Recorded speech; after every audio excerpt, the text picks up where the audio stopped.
Good evening students. ये आपका part A का यूनिट 2 है। ठीक है, यूनिट 2 है, इसमें ओनली 2 ही सेशंस हैं। ये आज मैं आपके कंप्लीट करा दूंगी और बहुत ज़्यादा टफ भी नहीं है, बहुत इजी है। ठीक है, इसको एक बार बस आप रीड करेंगे तो आपको इजी समझ में आ जाएगा ये। तो इसमें है आपका सेल्फ मैनेजमेंट स्किल्स। ठीक है, सेल्फ मैनेजमेंट स्किल, देखो इसमें थोड़ा मैनेजमेंट से रिलेटेड है कि अपने आप को कैसे आपको मैनेज करना है। क्योंकि जब भी आप कोई वर्क करते हो, कुछ भी आप करोगे तो आपको उसमें अपने आप को मैनेज करना पड़ेंगे। प्रॉब्लम्स तो वहाँ पे आपके लिए आएंगी ही। ये कंप्यूटर पार्ट थोड़ा सा डिफरेंट होता है। ठीक है, ये वाला जो आपका यूनिट चल रहा है यहाँ पे, तो इसमें सेशन 1 में आपका है स्ट्रेस मैनेजमेंट। ठीक है, तो स्ट्रेस आपको होता है, स्ट्रेस जब कभी भी वर्कलोड ज़्यादा हो जाता है, ठीक है, मेंटली प्रेशर होता है, किसी भी काम का आपका ओवरलोड हो जाता है काम के लिए, तो उसमें आपको स्ट्रेस हो ही जाता है। ठीक है, तो स्ट्रेस को हम कैसे मैनेज करेंगे उसमें इसके बारे में डिस्कशन है आपका। ठीक है, तो stress can be caused by good और bad experiences and the body reacts to stress by releasing chemicals into the blood. आपको पता है कि बैड गुड एक्सपीरियंस आपकी लाइफ में होते ही रहते हैं। ठीक है, तो उसमें क्या है कि हमारे जो भी रिएक्शंस होते हैं, तो रिएक्शंस में कहीं ना कहीं हमारे अंदर केमिकल कुछ चेंजेस होते हैं। ठीक है, जैसे हम बोलते हैं ना किसी को बहुत जल्दी गुस्सा आ गया, लेकिन ऐसा नहीं है कि उसको एकदम से गुस्सा आता है, तो कुछ ऐसी कंडीशंस ऐसी बन जाती हैं, कुछ केमिकल्स हमारी बॉडी से निकलते हैं जिससे उसके अंदर इस तरह के सिम्टम्स आ जाते हैं, resulting in extra energy and strength. ठीक है, तो इसमें आपका स्ट्रेंथ और जो एक्स्ट्रा एनर्जी वगैरह रिलेटेड है उससे, ठीक है, तो उससे रिलेटेड आपका है ये स्ट्रेस में जब होता है तो क्या क्या आपके सिम्टम्स हो जाते हैं। उसके बाद टाइप्स ऑफ स्ट्रेस, आपको कैसे कैसे स्ट्रेस आपको यहाँ पे हो सकते हैं। तो both physical and emotional factors could lead to stress, यानी कि कुछ फिजिकल भी प्रॉब्लम और कुछ इमोशनल फैक्टर भी हमारे अंदर स्ट्रेस कर सकते हैं। ठीक है, यानी कुछ ऐसी इमोशनल कंडीशंस आपको पता है, जैसे मान लो कोई भी अगर बुरा इंसिडेंट होता है आपके आसपास, जैसे एक्सीडेंटल केस वगैरह आप सुन लेते हो, तो कई बार हमारे अंदर स्ट्रेस हो जाता है। कैसे स्ट्रेस होता है कि क्या लाइफ है, ठीक है, उसके बारे में उससे हम सोचने लग जाते हैं। तो इस तरह से आपका इमोशनल कई बार फैक्टर भी आपका स्ट्रेस का कारण आपका बन जाते हैं। और कुछ फिजिकल, यानी जैसे बॉडी का थकान हो जाती है ज़्यादा वर्कलोड वगैरह से, तो वो भी हम कह सकते हैं। तो इस तरह से हमारे ये हमारे डिफरेंट डिफरेंट टाइप्स के स्ट्रेस हो सकते हैं। इंटरनल स्ट्रेस क्या है? So internal stress is caused bye worries that arise with in you. ठीक है, रिगिडिटी ऑफ द माइंड, यानी कि हमारा माइंड जब संतुलित नहीं है, ठीक है, रिगिड नहीं है कुछ, ठीक है, परमिशन, इसमें आपका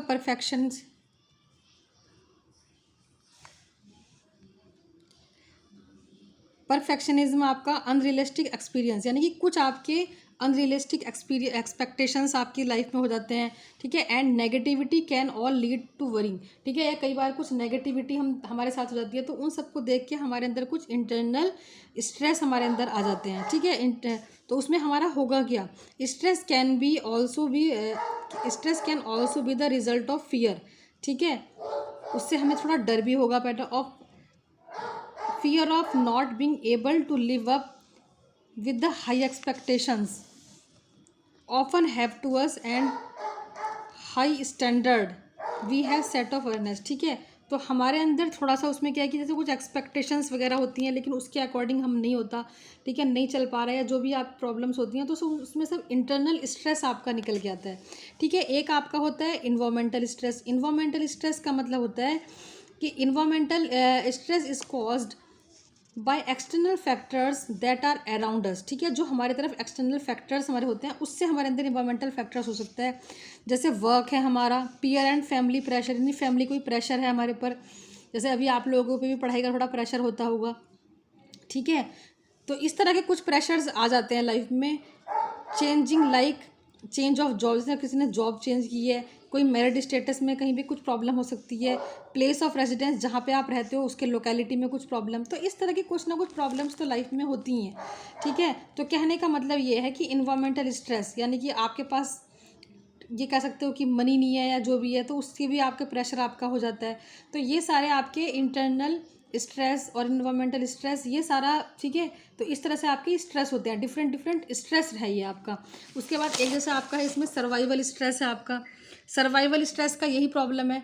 ठीक है, इसमें भी क्या है आपका, जैसे मनी की प्रॉब्लम आ रही है, जॉब नहीं है किसी के पास, जॉबलेस है, तो उस पर भी स्ट्रेस आएगा कि कब मुझे जॉब मिलेगी।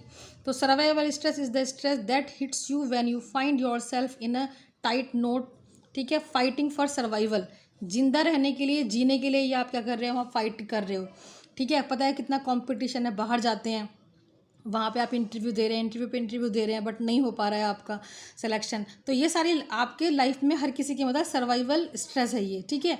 उसके बाद एक फटीग आपका होता है, इससे रिलेटेड है कि बॉडी जैसे मान लो थकान, ठीक है, उसमें क्या होता है, builds up over a period of time, ये टाइम के साथ आपका होता है, and take a toll on the body, it caused by overwork. यानी कैसे हो सकता है ये, जब आपके पास ज़्यादा काम आ जाए, and long hours at work, यानी कि लंबे टाइम तक आप काम कर रहे हो, स्कूल में हो, घर पे हो, आप ट्यूशन भी जा रहे हो, स्कूल भी जा रहे हैं, ठीक है, उसमें आपका फिर एग्ज़ाम भी आ गया, उसका भी प्रेशर क्या है, ठीक है। तो हमारा टाइम मैनेजमेंट ऐसा हो जाता है कि हमें आराम करने का टाइम नहीं मिलता। तो इसलिए वो सारी रीज़न की वजह से भी क्या हो सकता है, हमारे पास हमारे ऊपर प्रेशर आ जाता है, ठीक है। प्रेशर में क्या होगा, सिम्टम्स यानी कि स्वेटी पाम्स आएंगी, यानी हमेशा आपकी हथेलियों में पसीना रहेगा, इरिटेशंस आपके अंदर आ जाएंगे, डिप्रेशन हो सकता है, ठीक है, बॉडी में थकान बहुत ज़्यादा है, स्टमक में प्रॉब्लम हो रही है, थका थका सा शरीर आपका हो रहा है, कंसंट्रेट नहीं कर पा रहे हो किसी भी काम के ऊपर, हार्ट बीट बहुत तेज़ है। कई बार अगर आपको देखा होगा कि किसी किसी को इतना प्रेशर होता है, उसकी ब्रीथिंग प्रॉब्लम उसकी हो जाती है, ठीक है। अगर आप कहीं पे एग्ज़ाम देने जा रहे हो, 5 मिनट आप लेट हो, आपको कहेगा कि नहीं अब आपका एग्ज़ाम नहीं होगा, तो कैसे हो जाएगा उस समय, हार्ट बीट एकदम बढ़ जाएंगी, ठीक है, ब्रीथिंग प्रॉब्लम्स आ सकती हैं। तो ये सारे सिम्टम्स है स्ट्रेस के, ठीक है। हेड में पेन होगा, नेक पेन होगा, तो ये सारे सिम्टम्स आपके स्ट्रेस के हैं। तो ये सब नॉर्मल लाइफ में ये सारी चीज़ें होती हैं, ठीक है। टेक्निक फॉर स्ट्रेस मैनेजमेंट, अब इसमें कैसे स्ट्रेस को हम मैनेज करेंगे, क्योंकि स्ट्रेस हमें है तो मैनेजमेंट भी हमें करना पड़ेगा, ठीक है, और मैनेज उसको करना भी चाहिए। तो उसके लिए क्या होगा, पहले हम identify the cause of your stress, हम कारण जानेंगे कि हमें क्यों स्ट्रेस हो रहा है, क्या रीज़न है कि हमें स्ट्रेस हो रहा है। उसके बाद कारण जानने के बाद कि भाई इस रीज़न से है, तो उस प्रॉब्लम को हम सॉल्व आउट कर सकते हैं वहाँ पे। सेकंड थिंग, इसमें डायफ्रामेटिक आपका ये है ब्रीथिंग, ठीक है। तो ब्रीथिंग कैसे होगा, डीप ब्रीथ आप लेंगे, यानी कि आप आराम से बैठ जाएंगे, साइलेंटली होगे, ठीक है, और वहाँ पे डीप ब्रीथ आप लेंगे, तो उसमें आपकी लंग्स वगैरह पूरे, ठीक है, वहाँ पर पूरी आपकी फ्रेश एयर जानी चाहिए वहाँ पे, ठीक है, एब्डोमिनल ब्रीदिंग आपकी होनी चाहिए। तो ये सारे हैं आपका, ठीक है, जो आपके स्ट्रेस से आपको रिमूव दिला सकता है, ठीक है। अच्छा, एक और चीज़ है, फिजिकल एक्टिविटी बहुत नीड है। आज की बिजी लाइफ में किसी को फिजिकल एक्टिविटी के लिए टाइम नहीं मिल पाता, जबकि वो निकालना हमारे लिए बहुत ज़रूरी है। जैसे कि हमें थोड़ा टाइम निकाल के वॉकिंग करनी चाहिए, जॉगिंग हमारा ज़रूरी है। अगर आपको ज़्यादा कुछ बाहर नहीं जा पाए, आप डांसिंग कर सकते हैं, स्विमिंग कर सकते हैं, ठीक है, ये, या जिम आप अटेंड कर सकते हैं। तो ये सारी चीज़ें होती हैं फिजिकल एक्टिविटी से। फिजिकल एक्टिविटी से क्या होता है कि प्रेशर हैंडल करने के अंदर आपके अंदर एक कैपेबिलिटी आ जाती है, ठीक है। तो ये सब भी ज़रूरी है। दूसरा आपका मेडिटेशन, अगर ज़्यादा प्रेशर होता है तो कहते हैं ना मेडिटेशन, यानी कि अपनी आंखों को बंद करो, साइलेंट होके बैठ जाओ। तो मेडिटेशन भी बहुत ज़रूरी है। आप डेली अगर मेडिटेट करते हैं तो आप बहुत काम हो जाएंगे, यानी कि उसमें बहुत पीस आपको मिलता है। तो आपके अंदर एक शांति सी लगती है कि हाँ, मेडिटेशन के बाद आपको क्या है कि जो प्रॉब्लम लाइफ में आने वाली होती हैं, या जो प्रॉब्लम भी लाइफ में स्ट्रेस आता है क्या है, तो उससे कैसे रिकवर करना है, तो धीरे धीरे आपके अंदर वो पावर आ जाती है मेडिटेशन करने से, ठीक है। उसके बाद आप योगा कर सकते हैं यहाँ पे, ठीक है, योगा से भी पूरी बॉडी आपकी फ्लेक्सिबल हो जाती है उसमें भी, और उसमें भी इसमें ब्रीदिंग वगैरह सब होता ही है, ठीक है। फिजिकल एक्टिविटी बहुत ज़्यादा रिक्वायरमेंट है। तो ये सब करने से भी क्या है कि स्ट्रेस आप दूर कर सकते हो। इंटरेक्ट विद अदर्स, यानी कि कुछ दूसरे लोगों से बैठ के अपनी प्रॉब्लम को हम डिस्कस कर सकते हैं। तो कोई हो सकता है कि हमें बैठ के उसके बारे में बताए कि हाँ, आपको इस तरह से करना चाहिए, या आपकी फ्रेंड फैमिली में किसी से आप डिस्कस करेंगे तो जो भी आपकी प्रॉब्लम होंगी वो आपकी शॉर्ट आउट हो सकती हैं। यानी स्ट्रेस को लेके आप अकेले नहीं सोचो, बल्कि उसको कैसे प्रॉब्लम उसको दूर कर सकते हैं, वो बहुत ज़्यादा ज़रूरी है,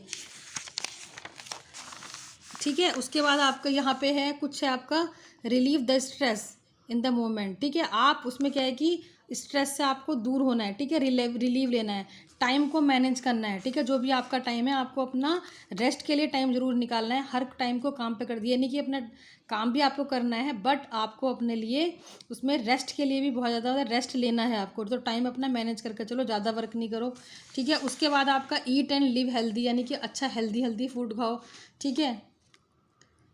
टेक ए वैक्सीनेशन भी आप करा सकते हो। And stracation, going to a sorry vacation पे आप जा सकते हैं अपनी फैमिली या फ्रेंड के साथ। रीज़न क्या है इसमें कि अगर आप बाहर कुछ टाइम के लिए जाते हैं, अब अगर आप रेगुलर वर्क करते हैं, ठीक है, रेगुलर वर्क अगर आप करते हैं और रेगुलर वर्क करने के बाद आपको थोड़ा सा लगता है कि हाँ, हमें अपनी फैमिली को, अपनी फ्रेंड्स को टाइम दो, तो आप वेकेशन पे अगर आप बाहर जाएंगे तो उसमें भी आपको काफ़ी हद तक रिलीव मिलता है, ठीक है। और कनेक्ट विद नेचर, नेचर से कनेक्ट होइए आप, ठीक है। तो ये सारी जो चीज़ें रहती हैं इनसे हम क्या है, स्ट्रेस से हम रिलीव हो सकता है हमारा स्ट्रेस।